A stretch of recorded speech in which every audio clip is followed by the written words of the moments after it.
নমস্কার। প্রাণারামের মাধ্যমে সম্প্রচারিত ভারত কথার গ্রন্থি মোচনের 196তম পর্বে আপনাদের সবাইকে জানাই সাদর সম্ভাষণ। মহামতি অনন্তলালের পরম আশীর্বাদে আমরা প্রতিদিন শুনে চলেছি ভারত কথা। ভারত কথার গত পর্বে আমরা শুনছিলাম মহারাজ যুধিষ্ঠিরের সাথে মধ্যম পাণ্ডব ভীমের কথোপকথন। ভীম যেখানে উত্তেজিত হয়ে বারবার কামের প্রাধান্য দেখিয়ে মহারাজ যুধিষ্ঠিরকে যুদ্ধে প্রবৃত্ত করতে চাইছিলেন, মুহূর্তকালের মধ্যেই তিনি চাইছিলেন, তিনি এবং দ্রৌপদী দুজনেই চাইছিলেন যেন মহারাজ যুধিষ্ঠির এক্ষুনি দ্রুততার সাথে কৌরবদের বিরুদ্ধে যুদ্ধ ঘোষণা করুক। দ্রৌপদী তো এমন কথাও বলে বসেছেন যে মহারাজ যদি যুদ্ধ করতে নাও পারেন তাহলেও তিনি জ্যেষ্ঠ পাণ্ডব হিসেবে, সকলের অভিভাবক হিসেবে, রাজা হিসেবে তিনি অন্তত যুদ্ধের অঙ্গীকার করে অনুমতিটুকু দিক পাণ্ডবদের। তারপর বাকি পাণ্ডবেরা এবং তাদের সহায় যারা আছেন, কেকয়, পাঞ্চাল, বৃষ্ণি, যাদব সবাই মিলে একত্রে দুর্যোধনের বিরুদ্ধে, কৌরবদের বিরুদ্ধে যুদ্ধ ঘোষণা করে রওনা হয়ে যাক যুদ্ধের জন্য। ভীম একেবারেই যুদ্ধ ঘোষণার কথা বলেই তিনি এও বলেছেন যে ব্রাহ্মণেরা মন্ত্র পাঠ করুক এবং মহারাজ আপনি যুদ্ধে প্রবৃত্ত হন। সেখানে আমরা দেখলাম শান্ত সংযত যুধিষ্ঠির ধীর স্থির ভাবে সবার কথা শুনে সেখানে তিনি তার দীর্ঘ দৃষ্টি দিয়ে সম্যক বিষয়টাকে ভীমের সামনে এমন চমৎকার করে বললেন যে ভীম পর্যন্ত যুধিষ্ঠিরের যুক্তি মেনে নিতে বাধ্য হয়েছেন। যুধিষ্ঠির বোঝাতে চেয়েছেন যুদ্ধ ব্যাপারটা এক একজনের একান্ত শক্তিতে সম্পন্ন হয় না, কারণ এটা তো দ্বন্দ্ব যুদ্ধ নয়। যেসব রাজাদেরকে আগে জয় করা হয়েছে রাজসূয় যজ্ঞের পরিপ্রেক্ষিতে, তারা কিন্তু স্বাভাবিকভাবে পাণ্ডবদের প্রতি প্রসন্ন থাকবেন না। তারা কৌরবদের প্রতি যোগদান করবেন, কৌরবদের পক্ষেই তারা যোগদান করবেন। তারা যতটা দুর্যোধনকে পছন্দ করবেন ততটা পাণ্ডবদেরকে পছন্দ করবেন না। এবং এই সমস্ত রাজাদের মনে রাখতে হবে, এই সব বিজিত রাজাদের অনন্ত অর্থ আছে এবং সেই সঙ্গে তাদের সৈন্য বলও আছে। তারা কিন্তু এই সময় পাণ্ডবদের ছেড়ে কথা বলবে না। পূর্ণকোষা বলোপেতা প্রজস্যন্তি সঙ্গরে, প্রজতিষ্যন্তি সঙ্গরে। বাইরে থেকে আসা অর্থাৎ এই সমস্ত রাজাদের কাছ থেকে আসা অর্থ এবং তাদের সৈন্য সংখ্যার জোরকে যদি আমরা সরিয়েও রাখি, যুধিষ্ঠির বলছেন, তাহলেও মাথায় রাখতে হবে রাজা যুধিষ্ঠির এই কথা বোঝাতে চাইছেন ভীমকে যে এই সমস্ত রাজাদের কথাকে যদি আমরা উজ্জ্বল রাখি তাহলেও এতদিন আমরা কুরু সাম্রাজ্যের বাইরে, এতদিনের মধ্যে দুর্যোধন সমস্ত সৈন্য সামন্তদের যথাযথ পারিতোষিক দিয়ে, তাদের প্রচুর ভোগ্য বস্তু দিয়ে একেবারে বশ করে ফেলেছেন এবং তাদেরকে এতটাই সম্মান দিয়েছেন এবং তারা তাদের যোগ্য সম্মান যে পেয়েছেন এবং তারা তার ফলে এখন কৌরবদের জন্য প্রাণ ত্যাগে বিন্দু মাত্র বিচলিত হবেন না। যে এই সমস্ত সৈন্যদের যে স্বাভাবিক প্রবৃত্তিটি, যে পরিতোষ বৃত্তিটি পাণ্ডবদের প্রতি ছিল, সেটি এখন কিন্তু সম্পূর্ণ বদলে গেছে কৌরবদের প্রতি। এবং এই সঙ্গে আরো একটি দামি কথা যুধিষ্ঠির বলেছেন, পাণ্ডব কৌরবদের ওপর সমান ভাব থাকা সত্ত্বেও কুরুবৃদ্ধরা যেহেতু কুরুবাড়ির অন্ন খান বৃত্তি লাভ করেন, ফলত তারা অন্ন ঋণ শোধের জন্যই দুর্যোধনের পক্ষ হয়ে যুদ্ধ করবেন। এবং শুধু তাই নয়, দুর্যোধন কিন্তু এতদিন তাদেরকে এমন তাদের সাথে ব্যবহার করেছেন, এত তাদের সম্মানে রেখেছেন, তাদের সাথে এত ভালো ব্যবহার করেছেন যে তারা কিন্তু এখন অনেকেই দুর্যোধনের পূর্ব দোষ থেকে মুক্তি দিয়েছে। অর্থাৎ দুর্যোধনের পূর্ব দোষ এরা প্রায় অনেকে ভুলেই গিয়েছে। বিশেষ করে ভীষ্ম, দ্রোণ এবং কর্ণের বীরত্বের কথা স্মরণ করে যুধিষ্ঠির বলছেন, এদের অস্ত্র দক্ষতার কথা ভেবে আমি রাত্রে ঘুমোতে পারি না। তোমরা এত সব বুঝতেই তো চাইছ না। এই অনেক অসহিষ্ণুর কথা ভীম আগে বলেছেন, দ্রৌপদীও বলেছেন, কিন্তু যুধিষ্ঠিরের ধীর স্থির বিশ্লেষণী বুদ্ধিতে তিনি যেভাবে পরিস্থিতিটা তাদের সামনে তুলে ধরলেন, তাতে অন্তত ভীম এটা বুঝলেন যে চট করে কিছু হবার নয়। তিনি একটু মনে মনে উদ্বিগ্ন হলেন। তিনি আর একটি কথাও বললেন না এবং না চৈব বাচ কিঞ্চিন, তিনি যুধিষ্ঠিরের যুক্তি মনে হয় মেনে নিলেন। লক্ষ্য করুন, এই বিরাট যুদ্ধের ভাবনাতেও যুধিষ্ঠিরের শান্ত সমাহিত ভাবটিকে, এবং তার ভাবনার মধ্যে এই একটা কঠিন স্থিরতা আছে বলেই ভীষণ সংকটের মুহূর্তেও তিনি এতটাই স্থির থাকেন।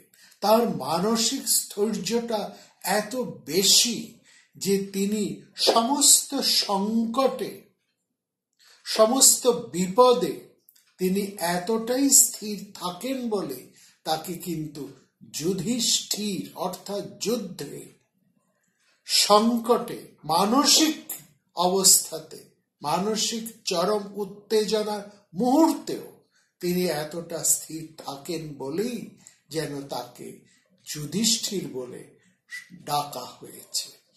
তাকে অতিক্রম করা যায় না, কারণ তিনি চট করে ক্রুদ্ধ হন না।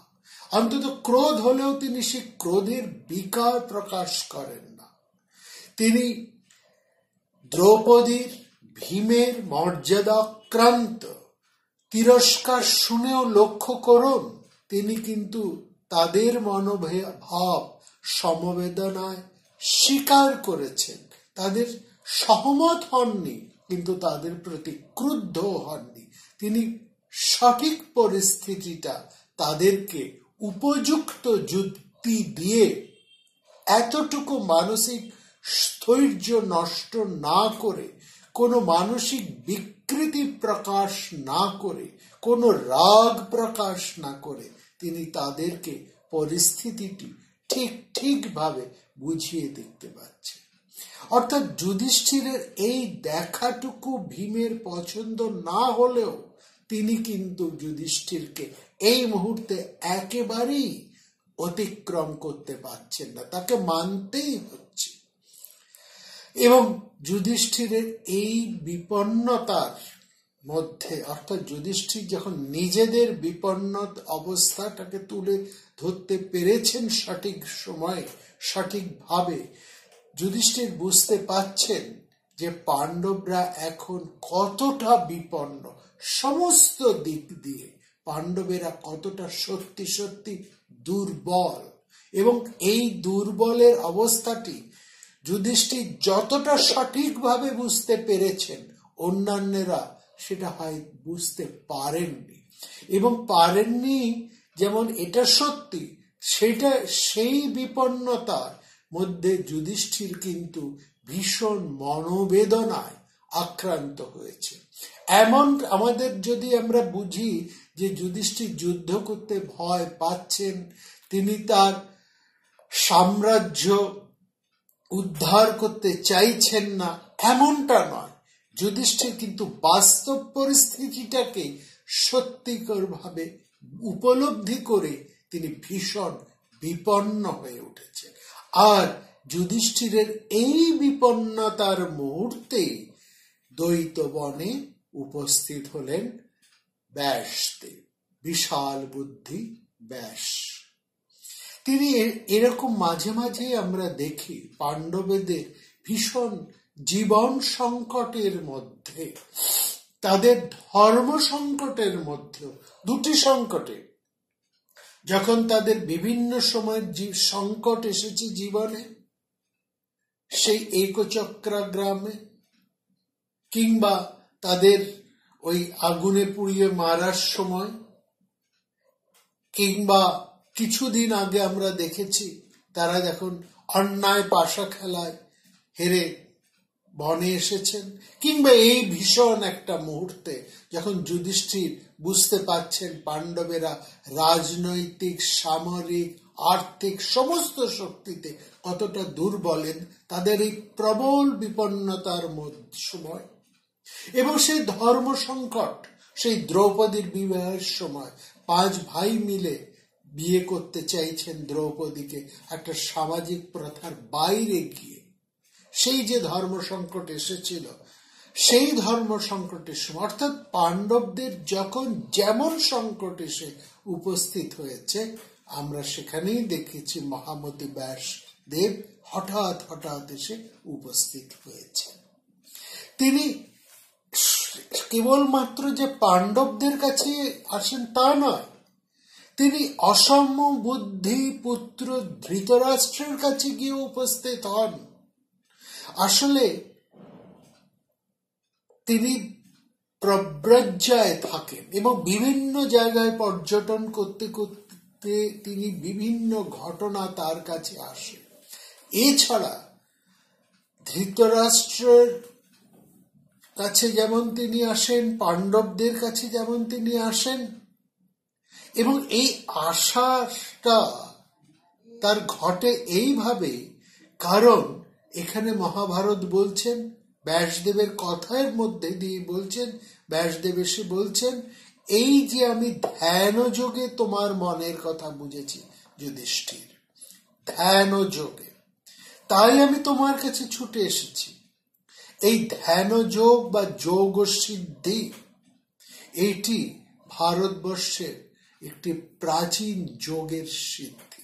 এই কথাগুলো, এই সিদ্ধির ঘটনা আমরা বিখ্যাত মুনি ঋষিদের মধ্যে অনেক সময় পাই, ব্যাসের মধ্যে তো পাই। অর্থাৎ এইখানে ব্যাসের মনীষা, তার প্রাজ্ঞতা এবং তার তপস্যার শক্তি, যোগ শক্তি এতটাই বেশি, তার ফলে এখানে মহাভারতের কবি ব্যাসের এই জায়গাটিতে ব্যাস সম্পর্কে যে বিশেষণটি ব্যবহার করেছেন, লক্ষ্য করবেন, যত্তে কার্য মনীষিতম, যে তোমার যেমন ইচ্ছে সেই, অর্থাৎ যত্তে কার্য মনীষিতম, তোমার যেমন ইচ্ছে। ব্যাসের এই ইচ্ছেটা হচ্ছে কি করে? এখানে মহাভারত ব্যাসের 3টি বিশেষণ দিয়েছেন। একটি তার মনীষিতা, মানে তার প্রাজ্ঞতা। দ্বিতীয়টি হচ্ছে ব্যাসের দূরদৃষ্টি বা যোগ দৃষ্টি, এই দুটি। এবং তৃতীয়টি হচ্ছে, প্রথমটি হলো তার মনীষা বা প্রাজ্ঞতা, দ্বিতীয়টা হচ্ছে ব্যাসদেবের যোগ সিদ্ধি বা তপস্যা সিদ্ধি, এবং তৃতীয়টি হচ্ছে যেটা আমরা সবচেয়ে বেশি দিই, যে ব্যাসদেব একবার বলেছিলেন সুরবির উপাখ্যান দেখিয়ে, যে দুর্বলের প্রতি তার টানটি বেশি থাকে। যেই কারণে পাণ্ডবদের প্রতি যেমন তার একটা দুর্বলতা আছে, এরকম দুর্বলতা তার অসম বুদ্ধি সম্পন্ন পুত্র ধৃতরাষ্ট্রের প্রতিও আছে। পাণ্ডবেরা দুর্বল অন্য অর্থে, আর ধৃতরাষ্ট্র দুর্বল অন্য অর্থে। পাণ্ডবেরা দুর্বল সামরিকে, ক্ষত্রিয়ের অধিকারে। পাণ্ডবেরা দুর্বল রাজনৈতিক ভাবে, অন্যায়ভাবে তাদেরকে দুর্বল করে রাখা হয়েছে। আর ধৃতরাষ্ট্র দুর্বল তার চরিত্র দোষে। দুটির প্রতি কিন্তু ব্যাসদেবের মমতা আছে। তিনি কাউকে কিন্তু পরিত্যাগ করেন না। এটাই হচ্ছে ব্যাসদেবের বিশাল হৃদয়ের পরিচয়। তিনি পাপীকেও কিন্তু ত্যাগ করেন না, তার প্রতিও তার একটা অন্তর্গূঢ় মনোবেদনা কাজ করে। যাই হোক, সেই মনীষার থেকেই ব্যাসদেব অরণ্যগত পাণ্ডবদের কথা মনে মনে বিচার করতে পারেন এবং তার অভিপ্সার মধ্যে দিয়ে তিনি জানতে পারেন, তার নিরন্তর চিন্তার প্রক্রিয়ার মধ্যে দিয়ে তিনি বিশ্লেষণ করতে পারেন। যেভাবে যুধিষ্ঠির বিশ্লেষণ করে তার অবস্থাটা বুঝেছেন, তার থেকেও বেশি বিশ্লেষণ করে, সংবেদনশীল মনন দিয়ে বিশ্লেষণ করেই ব্যাসদেব পাণ্ডবদের প্রকৃত অবস্থাটি উপলব্ধি করতে পেরেছে। এই যে সংবেদনশীল মনের মধ্যে দিয়ে, নিরন্তর মনন চিন্তার মধ্যে দিয়ে পাণ্ডবদের বর্তমান অবস্থাটাকে যে বুঝতে পেরেছেন, এবং শুধু পেরেছেন না, তিনি পেরেছেন এবং এই সংকটকে কাটিয়ে যাবার পথটিও তিনি কিন্তু সঠিকভাবে বারবার বাতলে দেন। এইটি হচ্ছে ব্যাসদেবের বিশেষত্ব। যুধিষ্ঠির বুঝতে পারেন, কিন্তু কি করতে হবে সেটা তিনি বুঝে উঠতে পারেন না স্বাভাবিকভাবে। কিন্তু ব্যাসদেব অন্যের দুর্বলতার জায়গাটি, বিপন্নতার মুহূর্তটি তার চিন্তার নিরন্তরতায় তিনি জানতে পারেন, এবং সেই সঙ্গে তার আপন যোগসিদ্ধিতে সেই সংকট মোচনের উপায়টুকু তিনি নির্ধারণ করে দিতে পারেন। এইটি কিন্তু বোঝা। এবং এই মুহূর্তেই তিনি বুঝতে পেরে তিনি যুধিষ্ঠিরকে বলছেন, হ্যাঁ আমি বুঝেছি, ভীষ্ম, দ্রোণ, কর্ণ, অশ্বত্থামা, দুর্যোধন, এদের ক্ষত্রবীর্যের কথা ভেবে, এদের পরাক্রমের কথা ভেবে তোমার মন যে ব্যাকুল হয়েছে সেটা আমি বুঝতে পেরেছি, এবং বুঝতে পেরেছি বলেই আমি একটা উপায় নির্ধারণ করেছি। তোমাকে একটা বিদ্যা, একটা বিশেষ শিক্ষা আমি তোমাকে দিতে এসেছি, একটা উপায় তোমাকে বাতলাতে এসেছি, বলতে এসেছি। সেই বিদ্যাটি তোমাকে আমি সে উপায় হিসাবে, এই সংকট মোচনের উপায় হিসাবে তোমাকে আমি একটা বিদ্যা শিখাতে এসেছি। এই বিদ্যার নাম প্রতিশ্রুতি। প্রতিশ্রুতি, এই বিদ্যা আমি তোমার কানে কানে বলবো, এবং এই বিদ্যা বলে তোমার নিরন্তর এই বিদ্যার অনুশীলনের ফলেই তোমার থেকে এই বিদ্যা প্রস্ফুটিত হয়ে, এই প্রতিশ্রুতি বিদ্যা তোমার অন্তরে প্রস্ফুটিত হয়ে এ যাবে অর্জুনের কাছে, এবং এই বিদ্যার বলে বলিয়ান হয়ে অর্জুন যাবে স্বর্গ দেবতার কাছে। তারপর একে একে দেবরাজ ইন্দ্র, রুদ্র, যম, কুবের, এদের সবার কাছ থেকে দিব্যাস্ত্র সংগ্রহ করে ফিরে আসবে এখানে।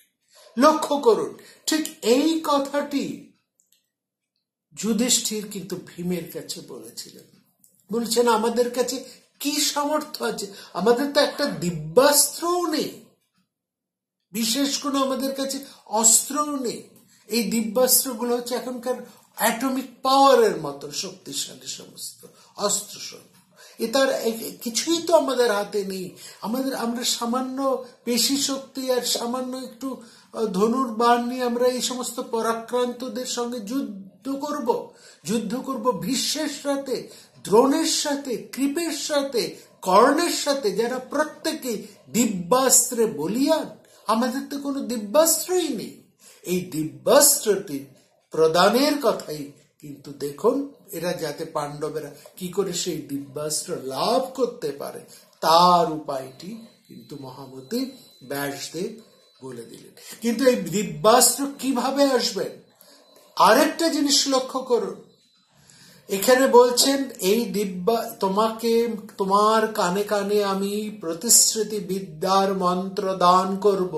এক, সেই বিদ্যা তোমার অন্তরে প্রস্ফুটিত হবে এবং তার ফলে সেই বিদ্যা তুমি যাবে তোমার কাছ হতে অর্জুনের কাছে, এবং সেই বলে বলিয়ান হয়ে অর্জুন এই বিভিন্ন দিব্যাস্ত্র সংগ্রহ করবেন যথাক্রমে ইন্দ্র, রুদ্র, যম, কুবের এদের সবার কাছ থেকে। ব্যাসদেব তো সরাসরি অর্জুনকে দিয়ে দিতে পারতেন এই প্রতিশ্রুতি বিদ্যা, কারণ অর্জুনই তো সংগ্রহ করতে যাবেন, যুধিষ্ঠির তো যাবেন না। তাহলে এখানে আমাদের বুঝতে হবে কেন ব্যাসদেব অর্জুনকে না দিয়ে যুধিষ্ঠিরকে দিলেন। কারণ আমরা অনেক আগেই বলছি, যুধিষ্ঠির সমে প্রতিষ্ঠিত, তিনি স্থিতদেব, তিনি আত্মস্থ, তার মধ্যে কোনো দোলাচল নেই, তিনি স্থির প্রত্যয়। হ্যাঁ, তিনি পাশা খেলার মতন একটি অন্যায় কর্ম করে ফেলেছেন, কেন করেছেন সেটাও কিন্তু আমরা গত পর্বগুলোতে বুঝেছি। তার অভিমানী যে একটা সত্তা আছে, যুধিষ্ঠির মানুষ, যুধিষ্ঠির কোথাও আকাশ থেকে পড়ে আসা কোনো দেবতা নন বা বিরাট কিছু, তার মানুষ, তার মধ্যে একটা অভিমানী সত্তা আছে। তিনি প্রবলভাবে ভালোবাসতেন, শ্রদ্ধা করেন, পিতৃ সমমর্যাদায় তিনি প্রতিষ্ঠিত করেছেন ধৃতরাষ্ট্রকে। তিনি তার কাছ থেকে কোনো অন্যায় আশা করতে পারেন না, তিনি কোনো বঞ্চনা তার কাছ থেকে আশা করতে পারেন না। তিনি এটা ভাবতেই পারেন না তার এই পিতৃতুল্য জ্যেষ্ঠ তার কোনো বৈষম্য করতে পারেন তার সাথে। ফলত তার মধ্যে একটা অভিমান আসে, সেই অভিমানের থেকে তিনি এই কাজ করেছেন। এটা আমাদের বুঝতে হবে, এই জায়গায় আমাদের নিজেদেরকে তুলে নিতে হবে। আমাদের এই সামাজিক পরিস্থিতি থেকে যখন আমরা ছোট ছোট নিউক্লিয়ার ফ্যামিলি হয়ে যাচ্ছি, তখন কিন্তু আমরা এই হৃদয়ের বিশালতা, এই আত্মিক সম্বন্ধগুলো এবং পরস্পরের এই জ্ঞাতি সম্বন্ধের সঙ্গে একটি মানুষ আরেকজনের সাথে কিভাবে জড়িয়ে থাকে, সেই জায়গাগুলো আমরা ধরতেই পারি না। সেই জায়গাটিকে আমাদের বুঝতে হবে। আজ থেকে 50 বছর আগেকার যে আত্মিক সম্বন্ধ ছিলেন, সেখানে জ্যেষ্ঠ পিতা তো দূরস্থ, পিতৃতুল্য জ্যেষ্ঠ ভাইয়ের ওপর নিচের ছোট ভাইরা কোনো কথাই বলতেন না, এবং জ্যেষ্ঠ ভাই এতটাই ভাবে সমস্ত পরিবারকে ধরে রাখতেন, সেখান থেকে একান্নবর্তী পরিবারের ধারণাটি শক্ত ভিতের উপর দাঁড়িয়েছিল। সেইটি যে মুহূর্ত হতে নষ্ট হতে আরম্ভ করলো স্বার্থে, সেখান থেকেই কিন্তু এই একান্নবর্তী পরিবার ভাঙতে আরম্ভ করেছে। এই একান্নবর্তী পরিবারের মূলটিতে ছিলেন কিন্তু ধৃতরাষ্ট্র। তিনি যেই মুহূর্তে বৈষম্যতে এসে গেলেন, যেই মুহূর্তে তার মধ্যে অসূয়া বাধা দিল, যেই মুহূর্তে তিনি প্রবল স্নেহান্ধ হয়ে পড়লেন, অন্যায়ভাবে নিজের পুত্রের প্রতি পক্ষপাতগ্রস্ত হয়ে গেলেন, বিশাল একান্নবর্তী কুরু পরিবার ভেঙে দুটো টুকরো হয়ে গেল, হলো কৌরব এবং পাণ্ডবের মধ্যে দিয়ে। এই জায়গাটা আমাদের বুঝতে হবে। এইখানেই লক্ষ্য করুন, এই স্থিতদেব প্রতিষ্ঠিত যুধিষ্ঠিরকেই এই মন্ত্রটি দান করছেন ব্যাসদেব। কারণ যুধিষ্ঠির হচ্ছেন সেই উপযুক্ত, যিনি ধীর স্থির, তিনি এই বিদ্যা, যে কোনো বিদ্যা গ্রহণের উপযুক্ত। হতে পারে তিনি দ্রোণাচার্য স্কুলের ফেল করা ছাত্র, তিনি বাহ্যিক দিতে তার প্রকাশ নেই, তিনি ধনুর্বিদ নন, তিনি গদাযুদ্ধশালী নন, কিন্তু মানসিক যুদ্ধের মূল শক্তিটা আসে মানসিক যুদ্ধ থেকে। প্রবল অস্ত্র কৌশল জানা থাকলেও যদি তার মানসিক স্থৈর্য না থাকে, তাহলে সে বিজয়ী হতে পারে না। বিজয়ী হওয়ার জন্য মানুষের সবচাইতে বড় যেটা দরকার, একজন অতি দুর্বল মানুষেরও যদি মানসিক শক্তি থাকে, এই মানসিক শক্তির ফলেই সে কিন্তু পরাক্রান্ত, অতি পরাক্রান্ত শত্রুকেও মুহূর্তের মধ্যে হারিয়ে দিতে পারে। দরকারে এই মানসিক স্থৈর্য যুধিষ্ঠিরের ছিল বলেই ব্যাসদেব প্রতিশ্রুতি বিদ্যাটি অর্জুনকে দেননি, দিয়েছেন যুধিষ্ঠিরকে। এইখানেই কিন্তু মহাভারতে যুধিষ্ঠিরের গুরুত্ব, প্রধানত্বকে আমরা অস্বীকার করতে পারি না। যেমন ভাবে আমরা ভীষ্মকে অস্বীকার করতে পারি না, তেমন ভাবে আমরা যুধিষ্ঠিরকে অস্বীকার করতে পারি না। ভীম, অর্জুন, কর্ণ আরো বহুদের মধ্যেও বহু বীর পরাক্রমী চরিত্রের বর্ণময় চরিত্র ছটার মধ্যে উপস্থিত এক শান্ত, ধীর, স্থির, অকম্পিত প্রদীপের মতন যিনি সবসময় উজ্জ্বল হয়ে রয়েছেন, তাকে কিন্তু অস্বীকার করা যায় না।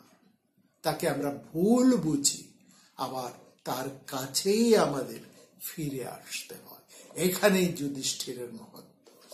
এই প্রতিশ্রুতি বিদ্যা দেবার পর বললেন, তুমি এই প্রতিশ্রুতি বিদ্যা তোমাকে দেওয়া হলো। ব্যাসদেব বললেন, তুমি এই প্রতিশ্রুতি বিদ্যাকে আপন অন্তরে ফুটিয়ে তোলো, তারপরে তুমি এই বিদ্যা অর্জুনকে দান করো। এবং মন্ত্র ধারণের উপযুক্ত ব্যক্তি হিসেবেই আমরা বুঝলাম ব্যাসদেব যুধিষ্ঠিরকে মন্ত্রাক্ষর দান করেছেন। ইন্দ্র, বরুণ, যব, কুবেরদের স্মরণ করার অর্থ হলো সেই সমস্ত প্রাচীন বীর যোদ্ধাদের স্মরণ করা, যারা প্রথম আর্য সভ্যতার পুণ্য লগ্নে, প্রথম লগ্নে তারা সপ্ত সিন্ধুর দেশ হতে ত্রিশদ্বতী সরস্বতী পর্যন্ত নিজেদের বিস্তার ঘটিয়েছিলেন। পাণ্ডবেরা বনবাসের কারণে এখন দ্বৈত বনে এসে ব্যাস এবার যুধিষ্ঠিরকে আরো একটি ভীষণ ভীষণ গুরুত্বপূর্ণ কথা বললেন। শুনবো আগামী পর্বে।